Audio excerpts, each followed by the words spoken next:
Bismillahirrahmanirrahim. Assalamu alaikum, my dear students. I hope you all doing great.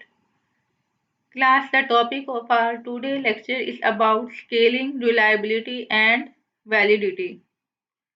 Here I am your instructor Sidra Ghulam Rasool from Department of Commerce. Okay, what is scale? Scale is a tool or mechanism by which individuals are distinguished as to how they differ from one to another on the variables of interest to our study. Students, जब हम research करते हैं तो हमारे पास different तरह का data आता है। जब डाटा हमारे पास आ जाता है ना, तो फिर हम डिसाइड ये करते हैं कि हमने कौन सा स्केल यूज करना है, इस वेरिएबल पर कौन सा स्केल अप्लाई होगा कि वो एक दूसरे से डिफर होंगे। अब अगर बात की जाए तो बेसिकली क्लास हम रिस्पॉन्स किन वेरिएबल्स का लेते हैं, उन्हीं वेरिएबल्स का लेते हैं ना जिन पे हम काम कर रहे होते हैं। जैसे मैं आप लोगों के सामने कुछ वेरिएबल्स बोलती हूँ, कुछ वेरिएबल्स के नाम लेती हूँ, जैसे एज है, जेंडर है, और इसके अलावा क्वालिफिकेशन है, और इसके अलावा जॉब सेटिस्फेक्शन है, एम्प्लॉय सेटिस्फेक्शन है, एंटरप्रेन्योरियल मोटिवेशन है, एंटरप्रेन्योरशिप एजुकेशन है, और इनकम है। ठीक है ना, ये मतलब कि मैंने डिफरेंट टर्म्स आपके सामने बोली हैं। तो अब इन डिफरेंट टर्म्स को डिफरेंशिएट करने के लिए, इनमें डिफरेंस को क्रिएट करने के लिए हमारे पास डिफरेंट तरह के स्केल होते हैं जो एक से जो एक से जो है वो डिफरेंस बताते हैं, एक स्केल का, एक आइटम का दूसरी आइटम से, कि ये डिफरेंस है। ठीक है ना, एक वेरिएबल का दूसरे वेरिएबल से डिफरेंस बता रहे होते हैं थ्रू स्केलिंग। तो बेसिकली स्केल हम क्यों यूज कर रहे होते हैं, क्यों कर रहे होते हैं? Because as to how they differ, ये डिफर करते हैं from one to another on the variables of interest to our study. जिन वेरिएबल्स पे हम लोग काम कर रहे हैं, उन वेरिएबल्स का एक दूसरे से क्या डिफरेंस है, इन डिफरेंस को बताने के लिए we use different type of scales. ठीक है, अब वो डिफरेंट टाइप्स ऑफ स्केल कौन से हैं? Basically class, there are four basic types of scale. The first one is nominal scale, the second is ordinal scale, the third one is interval scale, and the last one is ratio scale. So let's discuss nominal scale in detail. Nominal scale. Nominal scale are used to classify objects, individuals, groups, or even phenomena. And examples of nominal variables are gender, residence, country, religion, semester. अब class, nominal scale में basically हम objects को, individuals को और groups वगैरह को जो है वो क्लासिफाई करते हैं, कैटेगराइज करते हैं, लेबल करते हैं। मैं अब क्लासिफिकेशन क्या होती है, ये लेबल करना क्या होता है, कैटेगरी में बताना वो क्या होता है, ये मैं आपको एग्जांपल देती हूँ, इसकी एग्जांपल से आपको समझाती हूँ। जैसे कि हम ये कह दें कि एक क्लास में कितने मेल हैं और कितने फीमेल हैं, कितने मुस्लिम हैं, कितने नॉन मुस्लिम हैं, कितने लोग पाकिस्तानी हैं और कितने दूसरे ममालिक से हैं।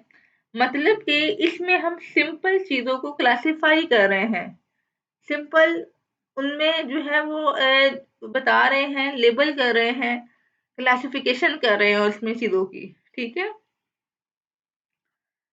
माय डियर स्टूडेंट्स, जब हम रिस्पोंडेंट से क्वेश्चनर फिल करवाते हैं ना, अगर आप में से किसी का कोई एक्सपीरियंस रहा हो क्वेश्चनर फिल करने का, अगर नहीं भी कभी किसी ने क्वेश्चनर फिल नहीं किया, तो इंशाल्लाह एमफिल में आप ये चीज़ सीखेंगे कि जिन वेरिएबल्स का हम डाटा लेते हैं उनके तो क्वेश्चंस होते ही होते हैं। जैसे कि एंटरप्रेन्योरियल मोटिवेशन का अगर मैं आपसे डाटा ले रही हूँ, तो एंटरप्रेन्योरियल मोटिवेशन के मैंने कुछ क्वेश्चंस बनाए होंगे, उसका आप लोगों ने रिस्पॉन्स देना होगा। एम्प्लॉय सेटिस्फेक्शन एक वेरिएबल है, उसके मैंने आगे से क्वेश्चंस बनाए होंगे, उसका भी आप लोगों ने रिस्पॉन्स देना होगा। अब ये तो हो गए वेरिएबल्स के रिस्पॉन्स। जब भी हम क्वेश्चन फिल करते हैं ना, फिल अप करते हैं, तो इन वेरिएबल से ऊपर क्वेश्चन पर ना इन वेरिएबल से ऊपर एक इंफॉर्मेशन आपसे ली जाती है। वो इंफॉर्मेशन कौन सी होती है, यानी कि जेंडर क्या है, आपकी एज क्या है, क्वालिफिकेशन क्या है, सैलरी पैकेज कितना है, आपका सेमेस्टर कौन सा है, ये तमाम बायोडाटा आपसे उस इंफॉर्मेशन के थ्रू लिया जाता है। अब वो जो हम काम कर रहे हैं ना, वो बेसिकली हम नॉमिनल स्केल के थ्रू कर रहे होते हैं। ये आपकी क्वालिटेटिव अप्रोच होती है, क्वालिटेटिव डाटा होता है, जिसमें हम लोग सिंपल चीजों को लेबल कर रहे हैं, क्लासिफाई कर रहे हैं। समझ आ गई है? तो क्या हम नॉमिनल में क्या करते हैं कि नॉमिनल में हम क्लासिफिकेशन ऑफ ऑब्जेक्ट करते हैं, क्लासिफिकेशन ऑफ इंडिविजुअल्स करते हैं, ग्रुप करते हैं नॉमिनल स्केल के थ्रू। Clear class?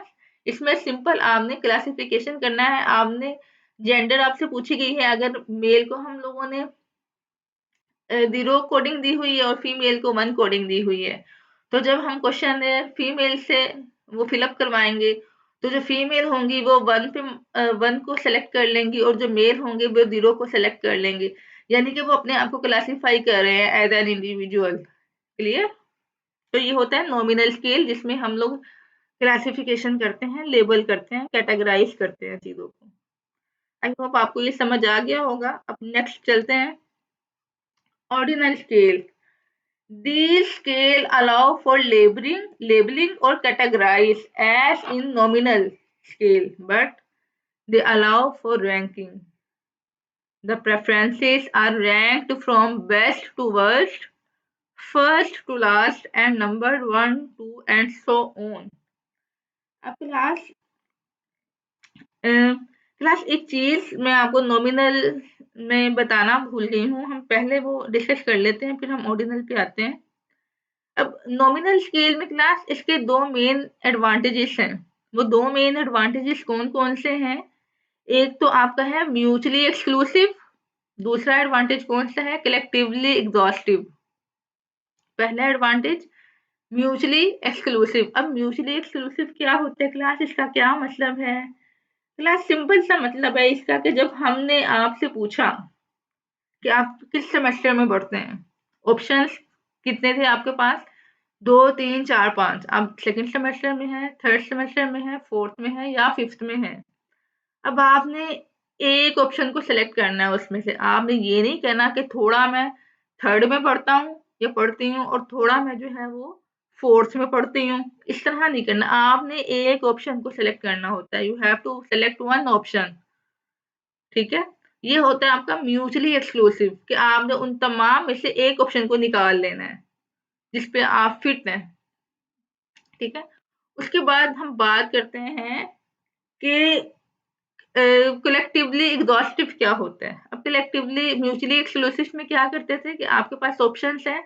आपने ये नहीं कहना कि मैं मुस्लिम भी हूँ, मैं नॉन मुस्लिम भी हूँ, या मैं थर्ड में भी पढ़ती हूँ या मैं फोर्थ में भी पढ़ती हूँ। आपने एक को सेलेक्ट करना है। लेकिन कलेक्टिवली एग्जॉस्टिव में क्या होता है कि जब आपने एक ऑप्शन को सेलेक्ट कर लिया है ना कि हाँ मैं फिफ्थ सेमेस्टर में पढ़ती हूँ, अब आपने वो वाला जो क्वेश्चन है ना वो एग्जॉस्ट कर देना है, अपने माइंड से अब निकाल देना है, वो उसको अब कंसीडर नहीं करना।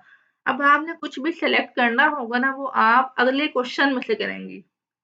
अब आपके पास सेलेक्ट करने की उस क्वेश्चन में जो है ना वो फैसिलिटी अवेलेबल नहीं है। आप वो सेलेक्ट कर चुकी हैं, अब आप मज़ीद उसमें से सेलेक्ट नहीं कर सकती। आपने उसको कंसीडर ही नहीं करना, अब आपने उसको एग्ज़ॉस्ट कर देना है, मतलब कि निकाल देना उस क्वेश्चन को। अब आपने कुछ भी सेलेक्ट करना है, वो आप अगले क्वेश्चन से करेंगी। ये होता है कलेक्टिवली एग्ज़ॉस्टिव। क्लियर? ये जो मेन डिफरेंस है और ये मेन एडवांटेजेस भी हैं नॉमिनल स्केल के, तो ये आप लोग जो है ना वो अपने माइंड में रखिएगा। Okay, move on. Ordinal scale. अब ऑर्डिनल स्केल क्या है? These scales allow for labeling or categorize as in nominal scale, but they allow for ranking. The preferences are ranked from best to worst, first to last, and number 1, 2, and so on. Class इसमें basically क्या बात की जा रही है कि ordinal scale में वो तमाम फीचर्स अवेलेबल हैं जो कि नॉमिनल में हैं। ये देखिए यहाँ पे वो बात कर रहे हैं ना, these scales allow for labeling और कैटेगराइज एज इन नॉमिनल, मतलब कि जिस तरह नॉमिनल में हम लोग चीज़ों को लेबल करते हैं, नॉमिनल में चीज़ों को क्लासिफाई करते हैं, चीज़ों को कैटेगराइज़ करते हैं, वो यहाँ पे ये बात कर रहे हैं कि ऑर्डिनल में भी सेम हम यही काम करते हैं। इसमें एडिशन किस चीज़ का होता है? इसमें बेसिकली हम प्रेफ़रेंसेस की भी ऑप्शन देते हैं। हम रैंकिंग भी इसमें ऑफ़र कर रहे होते हैं, ऑर्डिनल स्केल में। समझ आई? मैं आपको एग्ज़ाम्पल से बताती हूँ। यानी कि क्लासिफ़िकेशन हो गई, लेबलिंग हो गई, कैटेगराइज़ हो गया, अब आप प्रेफ़रेंस भी दे सकते हैं चीज़ों को।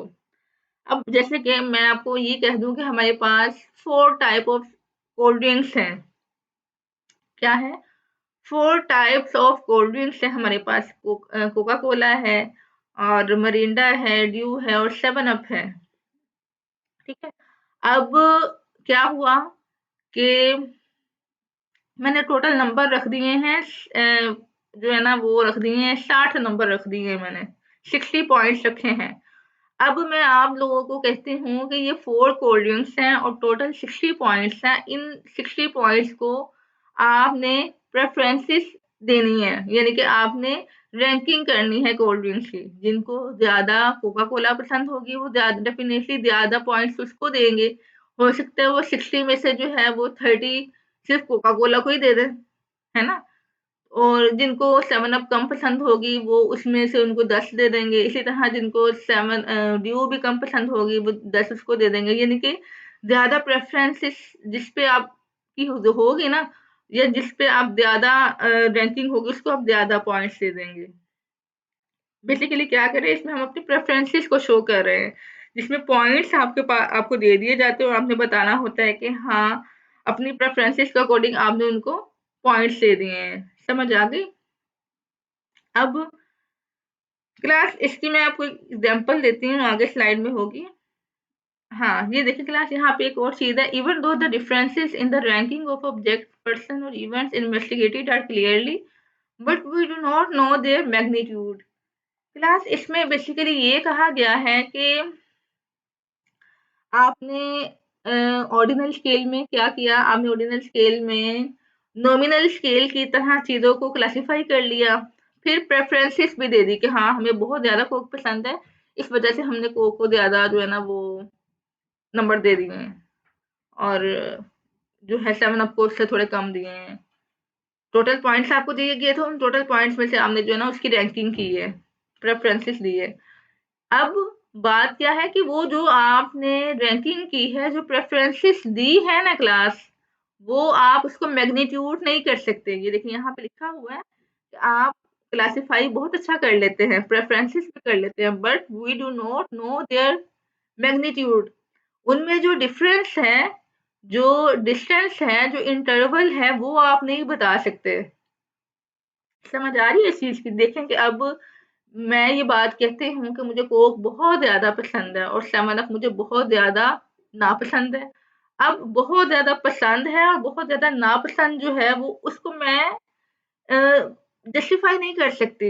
उसको मैं क्वांटिटेटिव डिजिट्स में नहीं बता सकती, इंटरवल्स नहीं उसका बता सकती कि कितना इंटरवल है, कितनी स्पेस है, कितना डिफ़रेंस है। ये मेज़रेबल नहीं है। मैग्नीट्यूड नहीं कर सकती मैं उन चीज़ों को, ठीक है ना? डिफ़रेंस को नहीं बता सकती। बस मुझसे प्रेफ़रेंसेस पूछेगी, मैंने प्रेफ़रेंसेस जो हैं अकॉर्डिंग टू पॉइंट्स बता दी हैं, कि इस अगर अगर टोटल मेरे पास इतने पॉइंट्स हैं ना, तो इसमें से इतने पॉइंट्स मैं इसको दूँगी, इतने पॉइंट्स मैं इसको दूँगी। लेकिन वो 2-2 जो पॉइंट्स में डिफ़रेंस आ रहा है, वो हम उसको जस्टिफ़ाई नहीं कर सकते, उसको नहीं बता सकते। ठीक है? ये होता है आपका जो है ऑर्डिनल स्केल, ठीक है?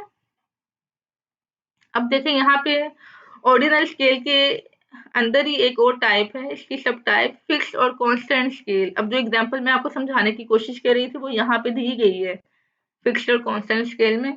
The respondents are here asked to distribute a given number of points across various items as shown in example.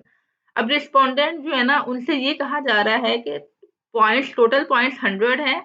आपने डिफरेंट आइटम को क्या करना है रैंकिंग में पॉइंट्स देने हैं।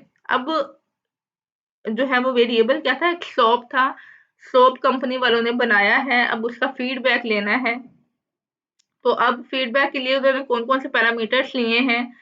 पहला उन्होंने कलर लिया, शेप ली, साइज़ लिया उस सोप का, टेक्सचर लिया और फ्रेग्रेंस ली।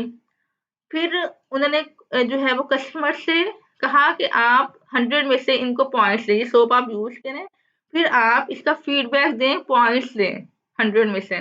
तो जब लोगों ने वो सोप यूज़ किया, उनको जो थी वो ज़्यादा उसकी फ्रेग्रेंस अच्छी लगी। तो उन्होंने 100 में से जो 40 के नंबर थे ना, वो उन्होंने फ्रेग्रेंस को दे दिए। अब कलर उनको इतना पसंद नहीं आया था, वो नहीं सैटिस्फाइड थे कलर से, वो कलर को उन्होंने 10 नंबर दे दिए। इसी तरह फिर शेप को भी 10 नंबर दिए।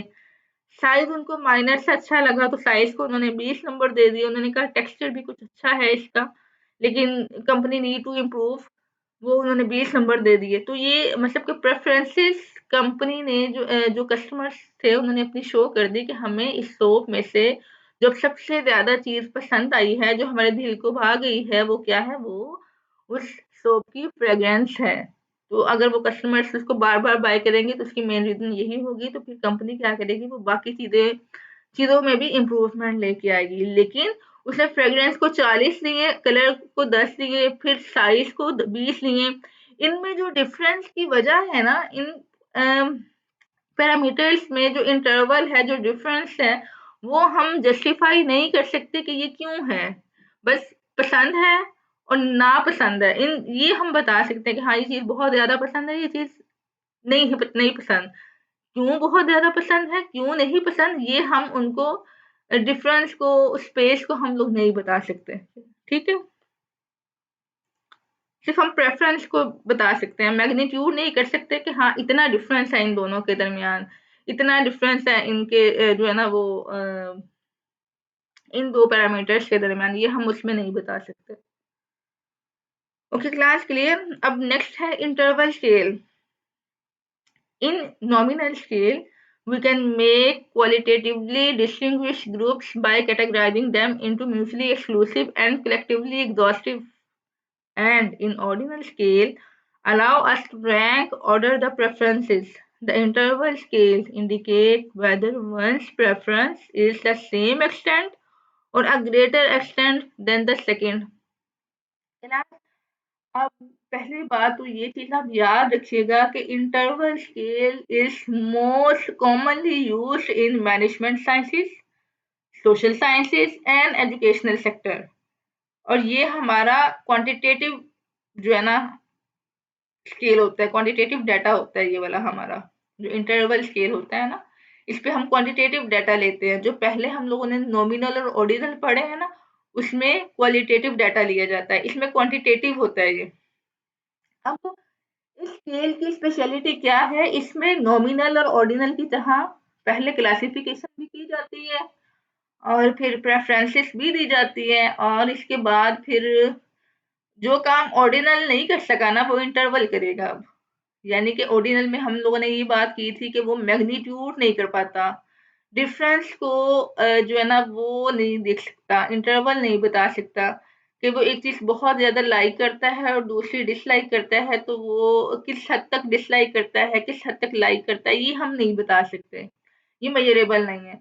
लेकिन इंटरवल स्केल में हम लोग क्या करते हैं, एक वेरिएबल का दूसरे वेरिएबल से जितना डिफरेंस होगा वो हम बता सकते हैं। एक पॉइंट का दूसरे पॉइंट से जितना डिस्टेंस होगा वो हम बता सकते हैं। इसका हम एग्जाम्पल में पढ़ेंगे। ये देखिए यहाँ पे लिखा भी हुआ है कि interval scale indicate whether one's preferences is the same extent, यानी कि जो प्रेफरेंसेस हैं दो के दरमियान वो सेम है, ग्रेटर ग्रेटर है पहली से या दूसरी से, ठीक है ना, greater extent than the second.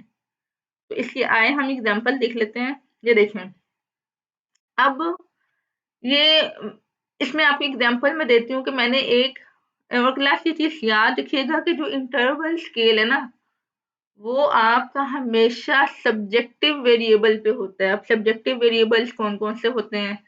जैसे हमारा एम्प्लॉयी परफॉर्मेंस है, एम्प्लॉयी सैटिस्फैक्शन है, जॉब सैटिस्फैक्शन है, एंटरप्रेन्योरियल मोटिवेशन है। ये सारे हमारे जो है ना ये सब्जेक्टिव वेरिएबल्स होते हैं जिनको इन वेरिएबल्स के लिए हम क्वेश्चंस बनाते हैं। इन वेरिएबल्स का डाटा लेने के लिए हम इनके क्वेश्चंस बनाते हैं। अब जैसे इनमें से मैं एक वेरिएबल उठा लेती हूँ, एंटरप्रेन्योरियल मोटिवेशन, ये हमारा वेरिएबल है। अब क्वेश्चन मैंने ये बनाया है कि जो स्टूडेंट्स एंटरप्रेन्योरशिप पढ़ते हैं तो उनकी एंटरप्रेन्योरियल मोटिवेशन जो है वो ज़्यादा होती है। ये हमारा एक वेरिएबल का क्वेश्चन बना है। कौन से वेरिएबल का? एंटरप्रेन्योरियल मोटिवेशन का क्वेश्चन बना है। अब इस क्वेश्चन को फिलअप करवाने के लिए हम लोगों ने रैंकिंग पता किस तरह से की है?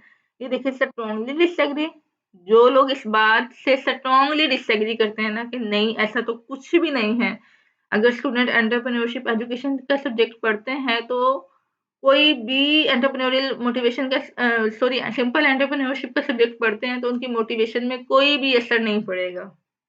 तो ये वो तो स्ट्रांगली डिसएग्री करते हैं, तो उसको हमने 1 पॉइंट दे दिया, ठीक है? इसी तरह जो कहते हैं कि हाँ, कभी-कभी जो है हो भी जाता है ऐसा, मतलब कि डिसएग्री करते हैं लेकिन हमेशा नहीं। वो कहते हैं कभी-कभी, कभी-कभी हम डिसएग्री करते हैं इन बातों से, लेकिन स्ट्रांगली एग्री नहीं करो, तो उनको हम जो सिर्फ़ डिसएग्री करते हैं, उनको हमने 2 नंबर दे दिए और जो ना एग्री करते हैं, ना डिसएग्री करते हैं, उसको हमने 3 नंबर दे दिया। और जो कहते हैं कि नहीं, ऐसा नहीं है, अगर हम एंटरप्रेन्योरशिप का सब्जेक्ट पढ़ेंगे, तो डेफ़िनेटली मोटिवेशन तो होगी ही होगी। स्टूडेंट्स जो हैं वो बिज़नेसमैन बनेंगे, वो जॉब की तरफ नहीं जाएँगे, उनका अपना बिज़नेस होगा, कुछ-कुछ एग्री करते हैं, तो उनको हमने 4 नंबर पे रख दिए, ठीक है? और इसी तरह स्ट्रांगली एग्री, जो कहते हैं हाँ, बिल्कुल, एग्ज़ैक्टली, एक्यूरेट, ऐसे ही है। अगर एंटरप्रेन्योरशिप का सब्जेक्ट पढ़ाया जाता है, तो मोटिवेशन तो होती ही होती है, स्टूडेंट्स के अंदर स्किल्स क्रिएट होती हैं, वो बहुत ज़्यादा एग्री करते हैं इस बात से, उसको हमने 5 नंबर दे दिया। अब 1, 2, 3, 4, 5 ये हम लोगों ने नंबर्स की कोडिंग कर दी है, ठीक है? अब इसको हम 5, 6, 7, 8, 9 भी कह सकते हैं। ज़रूरी नहीं है 1, 2, 3, 4, 5 ही होगा। 5, 6, 7, 8, 9 भी कर सकते हैं। अब स्ट्रांगली डिसएग्री और डिसएग्री के दरमियान जो डिफरेंस आ रहा है, वो हम बता सकते हैं। कि स्ट्रांगली डिसएग्री को हमने 1 नंबर पे रखा था, डिसएग्री को हमने 2 नंबर पे रखा था। तो डिफरेंस पता चल रहा है ना हमें। इसी तरह डिसएग्री को और अ, नीदर को हम लोगों ने 3 नंबर पे रख दिया। इसी तरह जो है फिर एग्री और नो डिसएग्री और एग्री को हम लोगों ने 4 नंबर पे रख दिया, 3 और 4 पे रख दिया, फिर 4 और 5 में। मतलब कि इनके दरमियान जो है वो डिफरेंस जो है वो पता चल रहा है हमें कि कितना डिफरेंस है, कितना इंटरवल है। ठीक है? समझ आ गई मेरी बात?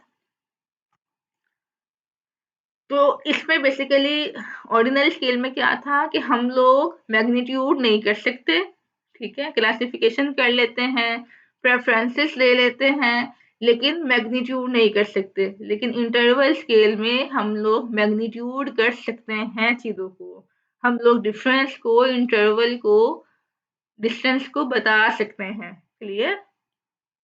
तो अब जो लोग बहुत ज़्यादा स्ट्रांगली एग्री करते होंगे वो 5 पे जो है ना वो 5 को सिलेक्ट कर लेंगे। जो कहेंगे नीदर है यानी कि हम लोग नहीं ना मानते एग्री को ना मानते हैं ना डिसएग्री को मानते, वो 3 को सिलेक्ट कर लेंगे। इसी तरह जो कहेंगे हम जो है वो स्ट्रांगली डिसएग्री करते हैं, वो 1 को सिलेक्ट कर लेंगे। तो ये at the time of feedback हम ये डाटा लेते होते हैं। ठीक है? अब आई होप कि आपको समझ आ गई होगी कि बेसिकली इंटरवल स्केल में हम लोग मैग्नीट्यूड कर सकते हैं चीज़ों को। अच्छा, अब क्लास जो हमारा सबसे लास्ट है वो है रेशो स्केल। अब एक चीज़ आपने याद रखनी है कि क्लास जो सबसे लोएस्ट स्केल है ना वो हमारा नॉमिनल है, उसके बाद हमारा कौन सा स्केल है? ऑर्डिनल, सेकंड पे कौन सा है? इंटरवल और सबसे टॉप पे जो माना जाता है ना वो रेशो स्केल है। अब अगर हम क्वालिटेटिव और क्वांटिटेटिव की बात करें तो क्लास जो हमारे जो नॉमिनल और ऑर्डिनल स्केल है ना, ये क्वालिटेटिव हैं, ठीक है? ये क्वालिटेटिव स्केल है जिसमें सिंपल हमने क्लासिफाई किया चीज़ों को और हम लोगों ने प्रेफ़रेंसेस ले दी। कोई इसमें न्यूमेरिक फॉर्म की कोई चीज़ आई नहीं है, कोई डिजिट्स वाली नहीं आई, कोई न्यूमेरिक डाटा नहीं आया। ठीक है? कोई रेफ़रेंस इंटरवल वगैरह का कोई ज़िक्र नहीं हुआ। लेकिन जब हम क्वांटिटेटिव की बात करें, जो हम क्वांटिटेटिवली मेज़र कर सकते हैं, वो हमारा कौन-कौन सा स्केल है? एक इंटरवल और एक रेशो स्केल। ये हम दोनों याद रखने हैं कि रेशो स्केल और इंटरवल स्केल हमारे क्वांटिटेटिव हैं नॉमिनल और ऑर्डिनल हमारे जो हैं वो क्वालिटेटिव हैं, ठीक है।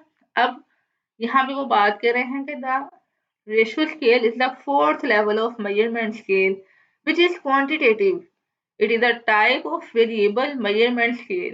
It allows researchers to compare the differences or interval. The ratio scale has a unique feature. It possesses the character of the origin or 0 point.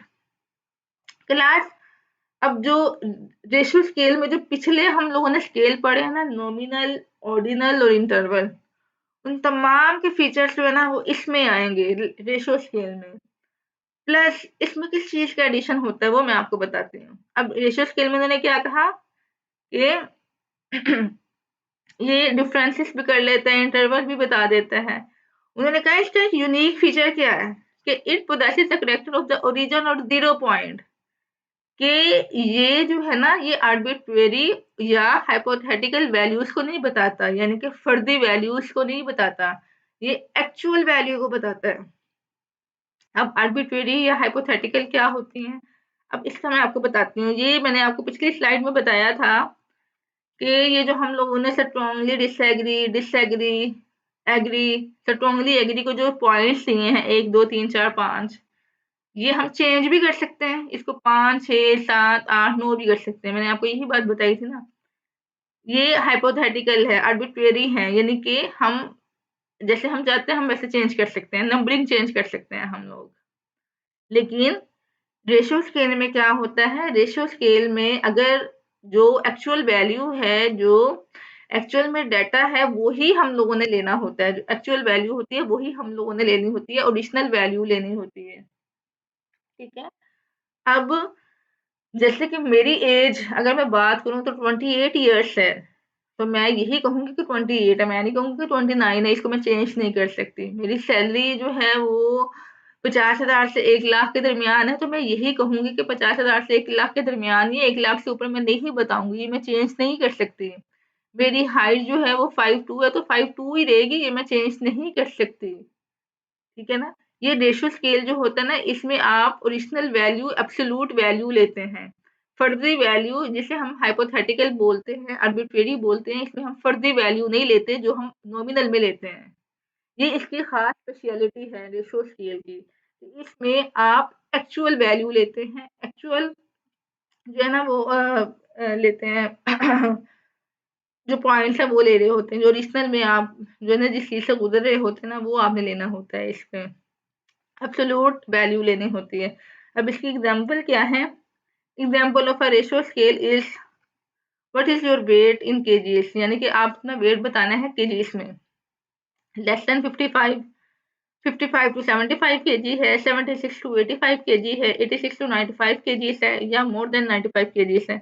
अब ये जो चीजें हैं ना ये हम चेंज नहीं कर सकते। अगर आपका 50 लेस देन 55 है ना तो आपने इसी पे रहना है, इसको आप चेंज नहीं कर सकते। क्यों नहीं चेंज कर सकते, बस ये क्योंकि हाइपोथेटिकल नहीं है, ये आर्बिट्रेरी नहीं है, ये फर्जी नहीं है, ये बस एब्सोल्यूट वैल्यू है जो हम नहीं चेंज कर सकते, ठीक है। तो ये है रेशियो स्केल, जिसमें अगर ये यहाँ भी उन्होंने बात की थी कि it possesses the character of the origin और 0 point। इसका इस बात का बेसिकली मकसद ये है कि अगर कोई पर्सन आपसे कह देता है ना कि मेरी सैलरी 0 है, तो वो 0 ही कंसीडर की जाएगी, 0 ही उसका लेवल होगा। हम उसको 1 कंसीडर नहीं करेंगे, 2 कंसीडर नहीं करेंगे, वो 0 ही कंसीडर होगी, यानी कि एब्सोल्यूट वैल्यू ही मानी जाएगी। तो ये इसका मेन फीचर था कि हम ये एब्सोल्यूट वैल्यू लेते हैं।